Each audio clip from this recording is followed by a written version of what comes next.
அன்பான வணக்கம். நான் இப்ப இருக்கிறது அம்பா ஸ்கைவாக்கு வந்து அப்படியே முன்னால அம்பா ஸ்கைவாக்கு எதிரில் தான் வந்து ஒரு சூப்பரான லேண்ட் பார்சல் இருக்குது. 4.5 கிரவுண்ட்ஸ் லேண்டு. இந்த ப்ராப்பர்ட்டி தான் வந்து சூப்பரான ப்ராப்பர்ட்டி. இந்த இடம் தாங்க அது on main road Poonamallee high ரோட்ல. அது மட்டும் இல்ல 90 ஃபீட் ஃப்ரண்டேஜோட கிடைக்குது. இந்த மாதிரி இடங்கள் வந்து கிடைக்கிறது ரொம்ப ரேர். நிறைய பேர் பணத்தை வச்சுட்டு தேடிக்கிட்டு ஏதாவது ஒரு இடம் சொல்லி அதுக்கு எதிரிலே எனக்கு வேணும்னு கேட்பாங்க. அப்பெல்லாம் கிடைக்காது. இப்போ வந்து அது அவைலபிள் இருக்குது. அதுதான் ரொம்ப இம்பார்ட்டன்ட். இதுல இன்னொரு முக்கியமான விஷயம் என்னன்னா, நல்ல பிசினஸ் காம்ப்ளெக்ஸ் கட்டுறதுக்கு வந்து இது யூஸ் ஆகும். Commercial complex.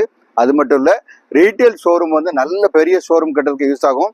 அது மட்டும் இல்ல இதே மாதிரி ஹாஸ்பிட்டலுக்கு கூட 4 கிரவுண்ட் இருக்கும்போது நல்ல ஹாஸ்பிட்டல் கட்டுறதுக்கு இது யூஸ் ஆகும். அந்த மாதிரி வேரியஸ் யூசேஜ்க்கு வந்து இது யூஸ் ஆகும். ஒரு முக்கியமான விஷயம் என்னன்னா, மெட்ரோ லைன், இங்க இருந்து போற மெட்ரோ லைனுக்கும் இது ரொம்ப பக்கத்துல இருக்குது. ஆக ஆன் மெயின் ரோடு பக்கத்துல, பூந்தமல்லி மெயின் ரோடுக்கு பக்கத்துல, மெட்ரோவுக்கு பக்கத்துல, அம்பா ஸ்கைவாக் பக்கத்துல, அண்ணா நகருக்கு பக்கத்துல, அதே மாதிரி வந்து லெஃப்ட் சைட்ல நெல்சன் மாணிக்க ரோடுக்கு பக்கத்துல இந்த மாதிரி இருக்கிறதுனால இந்த ப்ராப்பர்ட்டி வந்து நீங்க தாராளமா வாங்கலாம். இது பத்தின ஃபர்தர் டீட்டெயில் வேணுங்கிறவங்க ஸ்கிரீன்ல இருக்க நம்பர் கான்டாக்ட் பண்ணுங்க. வீடு நிலம் வாங்க விற்க எங்ககிட்ட வாங்க. நன்றி, வணக்கம்.